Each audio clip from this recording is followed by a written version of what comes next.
gudoomiyaha gobolka Sanaag Axmed Cabdi Jaamac Falay oo bariyahanba kulamo iyo shirarka daba jooga la yeelanayay qaybaha kala duwan ee bulshada ku dhaqan magaalada madaxda gobolka Sanaag ee Ceergabo ayaa kulan kula yeeshay xarunta maamulka gobolka Sanaag culimaawidiinka bahda garsoorka dhalinyarada haweenka iyo guddiga qaadaanuninta wadada Ceergabo waxaana gudoomiyuhu kulamadiisan diiradda ku saarayay sidii bulshada gobolka Sanaag ay ugu midoobi lahaayeen xoojinta nabadgelyada midnimada bulshada iyo sidii bulshada gobolka Sanaag ay u higsan lahaayeen gobolada kale ee dalka dhinaca horumarka dhammaanba qaybaha kala duwan ee gudoomiyuhu kulanka la qaatay ayaa iyaguna dhinacooda gudoomiyaha u ballan qaaday inay isku barbartaagi doonaan dhammaanba qodobada uu kala hadlay isla markaasna ay kala shaqayn doonaan horumarinta gobolka Sanaag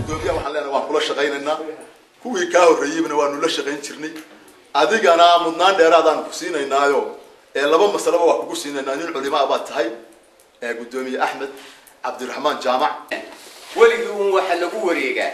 waxa la yiri warma saac cudurka hayaba diliga ka gudnaa hadii saac cudurka hayo weeshiisa uu laga baadi doono deesii baskan maayo cudurka lama heli Soomaha cashiimada halkan taala ee dilku ka yimaada waa cashiimo والجوسوي كلام ممكن هو ضعيف أو عادي هلك مر خمر يبسوير الله قاضي ده ما قاضن ويقول ولا يسوي مركز قبيلة سلوك وتقول قبيلة كنا الله امتحان لكن وحوي حتى إنه قال له وعلماء إياه حتى لو كان مدح إياه عسكر بأي إنه قال له إنها كاتك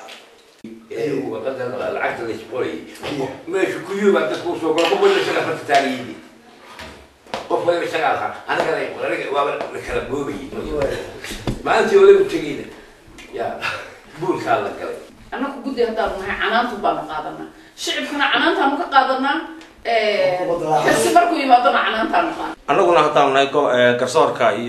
بعد عدالة أما بعد كسرك قبل كسناد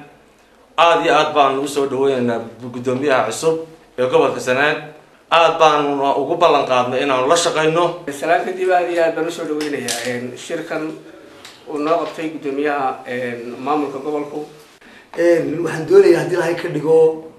إن آد سفي عن أوض شقيسان سكوحب ناتان إلى هيدا الريال الجلسان بالآدم يحلك أبو هيساننا شقرة سفي عن عدالة لآد وشقيسان هدي لها كدقو. محمود محمد حسن صراف في قرن كسومالي لأن أرقابه.